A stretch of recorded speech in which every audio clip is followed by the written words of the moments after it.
ಮಹಾದೇವಿ ಅಮ್ಮ ಶ್ರೀ ಚಕ್ರವಾಸಿನಿ.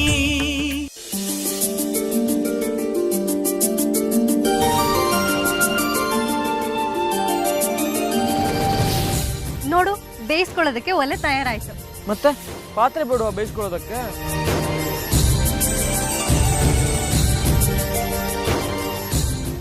ಯಾಕೋ ಬಂಗಾರಿ ಕಣ್ಣಲ್ಲಿ ನೀರು? ನನ್ನ ಮದುವೆ ಆಗಿ ತಪ್ಪು ಮಾಡಿದೆ ಅನ್ನಿಸ್ತಿಲ್ವೇನೆ? ಉತ್ತರ ಸಿಕ್ತು. ನಿನ್ನ ಈ ಪ್ರೀತಿಗೆ ಪ್ರತಿ ಪ್ರೀತಿಯೊಂದನ್ನು ಬಿಟ್ಟು ಬೇರೇನು ಕೊಡೋಕ್ಕಾಗಲ್ಲ ಕಣೆ ಬಡವ. ಅಷ್ಟೇ ಸಾಕು ಕಣೋ ನನಗೆ. ನೀ ನನಗೆ ಹೆಂಡತಿ ಮಾತ್ರ ಅಲ್ಲ ಕಣೆ, ತಾಯಿ, ಗೆಳತಿ, ಸರ್ವಸ್ವವು ನೀನೆ.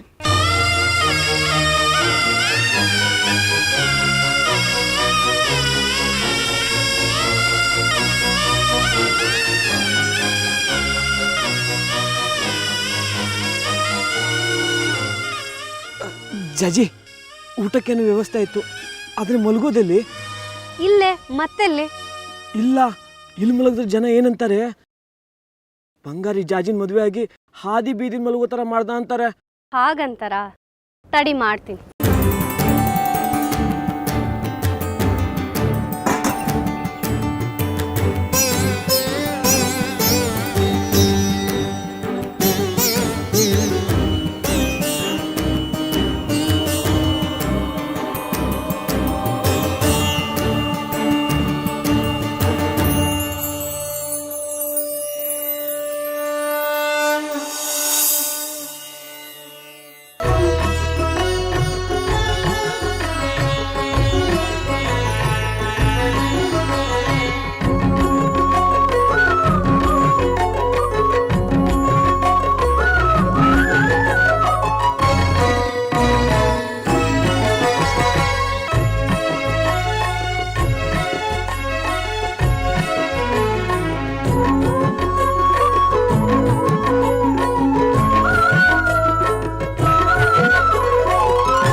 ಇದರ ಪ್ರಕಾರ ಮುಂದಿನ ಹುಣ್ಣಿಮೆ ಒಳಗೆ ಗರ್ಭಾಂಕುರವಾಗುವುದು ಖಚಿತ.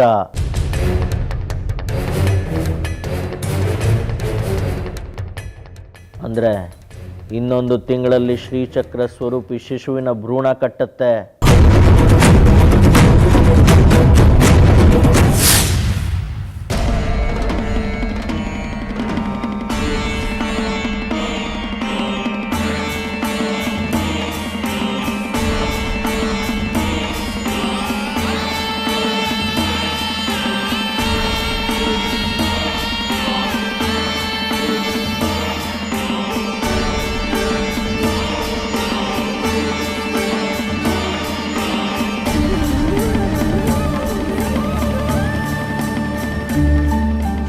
ಜಾಜಿಯ ಗರ್ಭದಲ್ಲಿ ಆ ಶಿಶುವಿನ ಮೊದಲನೇ ಅಧ್ಯಾಯ ಶುರು ಆಗತ್ತೆ.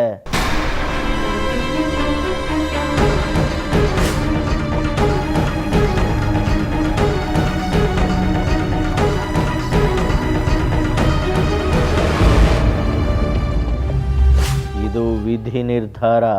ಈ ವಿಧಿಯನ್ನು ತಡೆಯೋದಕ್ಕೆ ಸಾಧ್ಯನೇ ಇಲ್ವಾ?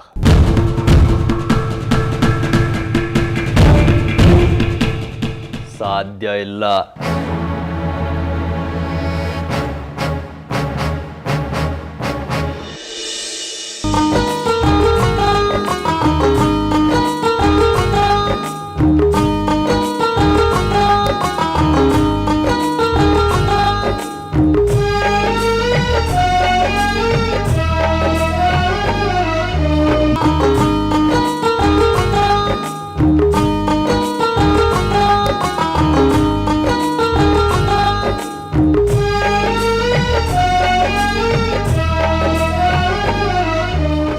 ಗರ್ಭಾಂಕುರ ಆಗೋದು ಖಚಿತ ಅಂದ ಮೇಲೆ ಅದನ್ನ ತಡೆಯೋ ಪ್ರಯತ್ನ ಯಾಕೆ ವಿರೂಪಾಕ್ಷ?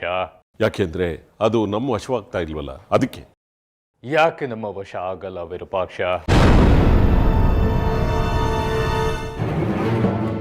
ಜಾಜಿ ಗರ್ಭದಲ್ಲಿ ಶ್ರೀಚಕ್ರ ಆಶ್ರಯ ಪಡೆದು ಶಿಶುರೂಪ ತಾಳಿ ಈ ಭೂಮಿಗೆ ಬರೋದ್ರಲ್ಲಿ ಸಂದೇಹನೇ ಇಲ್ಲ.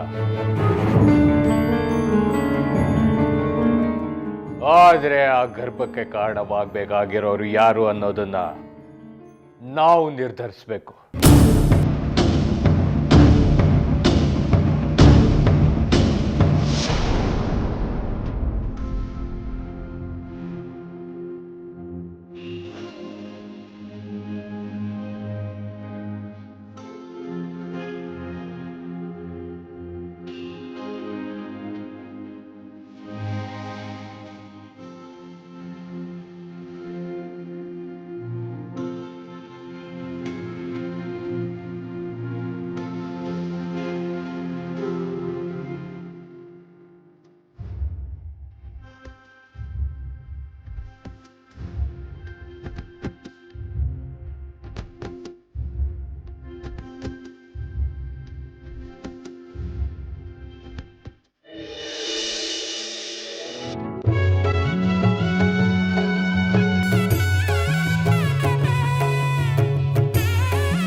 ಅರ್ಥ ಆಗ್ಲಿಲ್ವಾ ವಿರೂಪಾಕ್ಷ?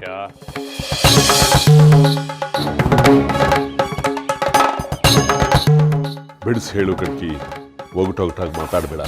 ಶ್ರೀಚಕ್ರ ಸ್ವರೂಪಿ ಶಿಶುವಿನ ಜನನಕ್ಕೆ ಆಶ್ರಯ ಜಾಜಿ ಗರ್ಭ ಅನ್ನೋದು ವಿಧಿಯ ಸಂಕಲ್ಪ. ಆದ್ರೆ ಆ ಗರ್ಭಕ್ಕೆ ಕಾರಣವಾಗಬೇಕಾಗಿರೋರು ಯಾರು ಅನ್ನೋದನ್ನ ನಿರ್ಧರಿಸಬೇಕಾಗಿರೋರು ನಾವು.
ಬಂಗಾರಿ ಜಾಜಿ ಮದುವೆ ಆಗೋಗಿದೆಯಲ್ಲ, ಮತ್ತೆ ಜಾಜಿ ಗರ್ಭಕ್ಕೆ ಬಂಗಾರಿನೇ ಕಾರಣ ಆಗ್ತಾನಲ್ವಾ?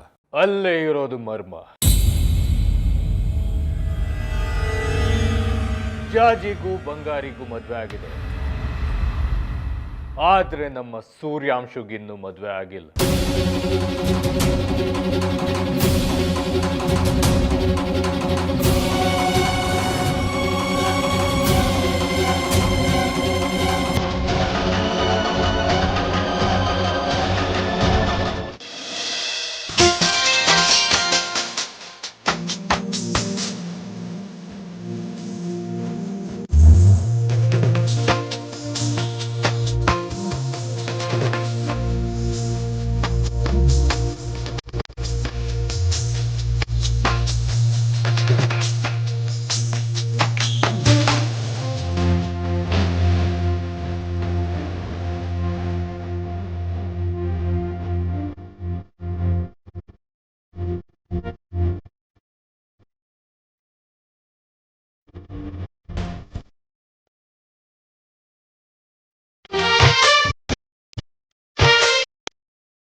ನಿನ್ನೆ ತನಕ ಹೇಗಿತ್ತು ನಮ್ಮ ಪರಿಸ್ಥಿತಿ, ಈಗ ಹೇಗಾಯ್ತು?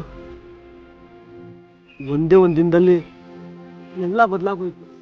ಹೌದು, ಎಲ್ಲ ಬದಲಾಯ್ತು. ಆದರೆ ಬದಲಾಗಿದ್ದು ಒಳ್ಳೇದೇ. ಬೇರೆ ಬೇರೆ ಆಗ್ಬೇಕಾಗಿದ್ದು ನಾವಿಬ್ರು ಒಂದಾದ್ವಿ.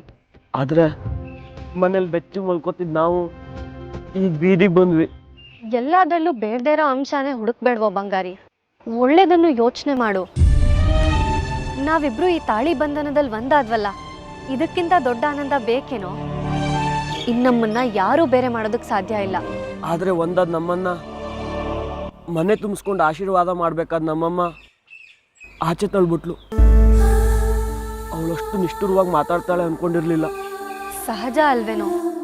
ಇದ್ದಕ್ಕಿದ್ದಾಗೆ ಯಾವುದೋ ಹುಡುಗಿ ನಮ್ಮ ಮಗ ಕರ್ಕೊಂಡು ಬಂದು ಮದುವೆ ಆಗಿದ್ದೀನಿ ಅಂತಂದ್ರೆ ಯಾವ ತಾಯಿ ತಾನೇ ಸಹಿಸ್ತಾಳೆ? ಅದು ಅಲ್ಲದೆ ನಮ್ಮ ವಿಷಯ ಊರಲ್ಲೆಲ್ಲ ಗುಲ್ಲಾಗಿದೆ. ಪಾಪ ಅವ್ರು ಹೇಗೆ ತಡ್ಕೋತಾರೆ ಹೇಳು? ಆದರೆ ನಿಮ್ಮ ಮನೆಯವ್ರಿಗೆ ನಮ್ಮ ವಿಷಯ ಗೊತ್ತಿತ್ತಲ್ವಾ? ಅವರು ನಮ್ಮ ಮದುವೆ ಸಹಿಸ್ಕೊಳ್ಳದೆ ಆಚೆ ಹಾಕಿದ್ರಲ್ವಾ? ಅವ್ರವ್ರು ಮಾಡಿದ್ದು ಅವ್ರವ್ರಿಗೆ ಸರಿ ಅಂತ ಅನ್ಸತ್ತೆ ಕಣೋ. ಅದ್ರ ಬಗ್ಗೆ ನಾವು ದೂರ ಆಗಿಲ್ಲ. ಆದರೆ ಶಂಕರಜ್ಜ ನನ್ನ ಮೇಲೆ ಕೋಪಿಸ್ಕೊಂಡಿದ್ದೆ ನನಗೆ ಆಶ್ಚರ್ಯ. ಅವ್ರು ಹಾಗೆ ಕೋಪ ಮಾಡ್ಕೊಂಡು ಹೋಗ್ತಾರೆ ಅಂತ ನಾನು ಅನ್ಕೊಂಡಿರ್ಲಿಲ್ಲ.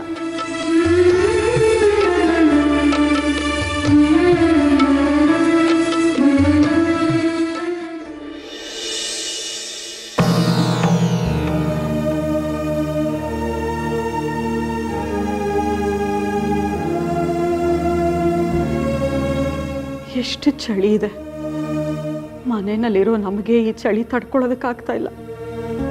ಇನ್ನು ಮಕ್ಕಳು ಎಲ್ಲಿದ್ದಾರೋ, ಹೇಗೆ ಒದ್ದಾಡ್ತಾ ಇದ್ದಾರೋ, ಊಟ ಮಾಡಿದಾರೋ ಇಲ್ವೋ? ನನಗಂತೂ ಅವ್ರದ್ದೇ ಯೋಚನೆ ಭಯ ಆಗ್ತಾ ಇದೆ ರೀ. ಯಾಕೆ ಸುಮ್ಮನೆ ಕೂತಿದ್ದೀರಾ? ನಿಮಗೇನು ಅನ್ನಿಸ್ತಾ ಇಲ್ವಾ? ಅನ್ನಿಸ್ದೇ ಇರ್ತಲ್ಲಲ್ತಾ, ತಲೆ ತುಂಬ ಅವ್ರದ್ದೇ ಯೋಚನೆ. ಅವರಿಬ್ಬರದೇನು? ಈ ಮನೆಯಲ್ಲಿ ಎಲ್ಲರ ಪರಿಸ್ಥಿತಿ ಹದಗೆಡ್ತಾ ಇದೆ. ಒಬ್ಬೊಬ್ಬರು ಒಂದೊಂದು ಕಡೆ ಮುಖ ಮಾಡ್ಕೊಂಡಿದ್ದಾರೆ. ಯಾರನ್ನು ಸಂಭಾಳಿಸೋದೋ ಯಾರನ್ನು ಬಿಡೋದೋ ಗೊತ್ತಾಗ್ತಾ ಇಲ್ಲ. ಹೌದು ಲಲಿತಾ, ಅಪ್ಪ ನೋಡಿದ್ರೆ ಮೌನ ವ್ರತ ಹಿಡಿದು ಸುಮ್ಮನೆ ಕೂತ್ಬಿಟ್ಟಿದ್ದಾರೆ.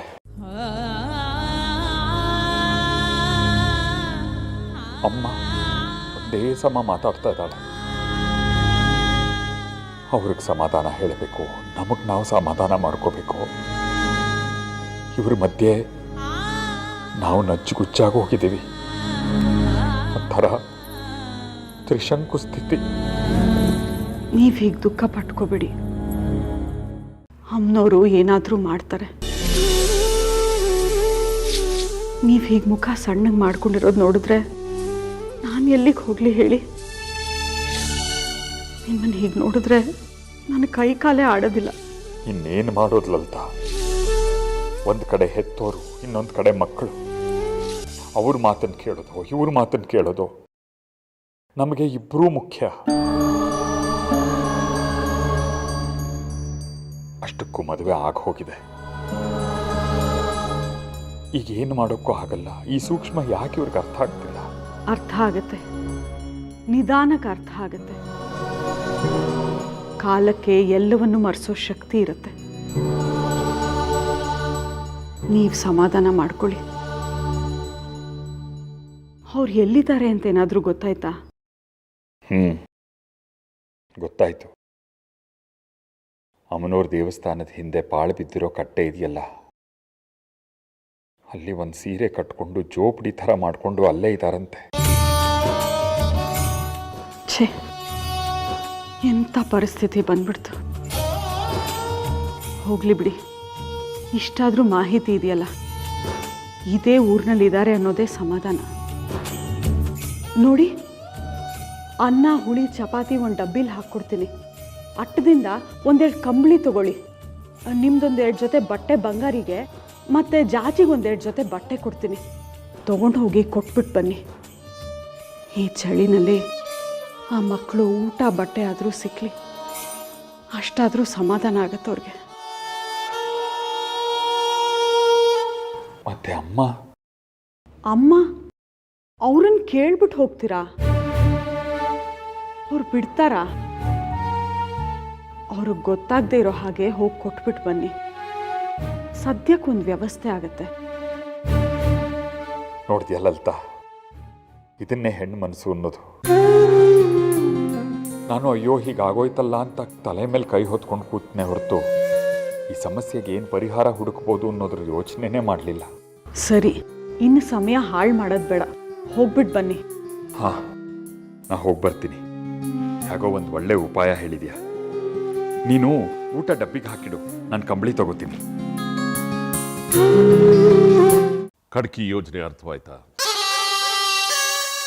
ಜಾಜಿ ಬಂಗಾರಿ ಮದುವೆ ಆಗಿದ್ರು ಸಹ ಜಾಜಿ ಗರ್ಭಕ್ಕೆ ಕಾರಣವಾಗೋದಕ್ಕೋಸ್ಕರ ಈ ಖಡ್ಕಿ ತಂತ್ರವನ್ನು ರೂಪಿಸ್ತಾ ಇದ್ದಾರೆ. ಅಸಹ್ಯ, ಅಧರ್ಮ. ಜಾಜಿ ಮದುವೆ ಆಗಿರೋದು ಬಂಗಾರಿನ. ಅವನ ಜಾಗಕ್ಕೆ ಬೇರೆಯವ್ರನ್ನ ಮೋಸದಿಂದ ಕಳಿಸೋದು ಎಷ್ಟು ಸರಿ? ಇಲ್ಲಿ ಸರಿ ತಪ್ಪು ಮುಖ್ಯ ಆಗೋಲ್ಲ ವೈಜಯಂತಿ. ಇದರಿಂದ ಶ್ರೀಚಕ್ರ ಸಿಗುತ್ತಾ ಇಲ್ವಾ ಅನ್ನೋದು ಮುಖ್ಯ ಆಗುತ್ತೆ. ಶ್ರೀಚಕ್ರ ಸ್ವರೂಪಿ ಮಗುವನ್ನು ಪಡ್ಕೊಳ್ಳೋದಕ್ಕೆ ಅಡ್ಡದಾರಿ ಹಿಡಿಲೇಬೇಕಾಗುತ್ತೆ. ಒಂದು ವೇಳೆ ಸೂರ್ಯಾಂಶು ಜಾಜಿ ಗರ್ಭಕ್ಕೆ ಕಾರಣವಾಗಿಬಿಟ್ರೆ ಆ ಗರ್ಭ ಸಂಜಾತ ಶಿಶುವಿನ ಮೇಲಿನ ಹಕ್ಕು ಖಡ್ಕಿ ಮತ್ತೆ ಸೂರ್ಯಾಂಶದಾಗ್ಬಿಡುತ್ತೆ. ಅದು ಖಡ್ಕಿಯ ಯೋಗ್ಯತೆ. ಇಂಥ ನೀಚ ಅಧರ್ಮದ ಯೋಚನೆಗಳೆಲ್ಲ ಅವನ ತಲೆಗೆ ಮಾತ್ರ ಬರೋದಲ್ವಾ. ಎಷ್ಟೇ ಆದರೂ ನಿಮ್ಮ ಸ್ನೇಹಿತ, ನಿಮ್ಮ ಥರನೇ ಇರುತ್ತೆ ಅವನ ಯೋಚನಾ ಲಹರಿ. ಸಾಕು ಚಂದ್ರ, ಸಾಕು ನನ್ನ ಅವಮಾನಿಸಿ.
ಪಾಪ,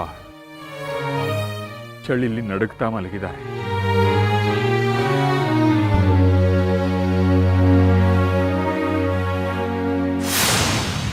ಈಗ ಅತ್ತೆ ಅಳಿಯ ಇಬ್ರು ಸೇರ್ಕೊಂಡು ಆ ಶ್ರೀಚಕ್ರ ಸ್ವರೂಪಿ ಮಗು ಖಡ್ಕಿ ಪಾಲಾಗದೇ ಇರೋ ಹಾಗೆ ಮಾಡೋದು ಹೇಗೆ ಮತ್ತು ಅದನ್ನು ನಮ್ಮ ಕೈವಶ ಮಾಡ್ಕೊಳ್ಳೋದು ಹೇಗೆ ಅನ್ನೋದ್ರ ಬಗ್ಗೆ ಯೋಚನೆ ಮಾಡಿ. ಜಾಜಿ ಈಗ ಬೇರೆಯವ್ರ ಮನೆ ಸೊಸೆ. ಅವಳಿಗೆ ಹುಟ್ಟೋ ಮಗು ಆ ಮನೆ ಸ್ವತ್ತಾಗತ್ತೆ. ನಮ್ಮನೆ ಸ್ವತ್ತು ಹೇಗಾಗತ್ತೆ? ಆಗುತ್ತೆ, ಅದಕ್ಕೆ ಯೋಚನೆ ಮಾಡಿ ಅಂತ ಹೇಳಿ. ಹೇಗೆ? ಸೂರ್ಯಾಂಶು ಅಲ್ಲಿಗೆ ಹೋಗಬಾರ್ದು. ನಮ್ಮ ಚಂದ್ರ ಹೋಗಬೇಕು, ಜಾಜಿ ಸಂಪರ್ಕ ಬೆಳೆಸಬೇಕು. ಅವಳು ಹುಟ್ಟೋ ಮಗು ನಮ್ಮನೆದಾಗುತ್ತೆ, ನಮ್ಮ ಸ್ವತ್ತಾಗುತ್ತೆ. ಶ್ರೀಚಕ್ರ ಸ್ವರೂಪಿ ಮಗು ನಮ್ಮ ಕೈವಶವಾಗುತ್ತೆ.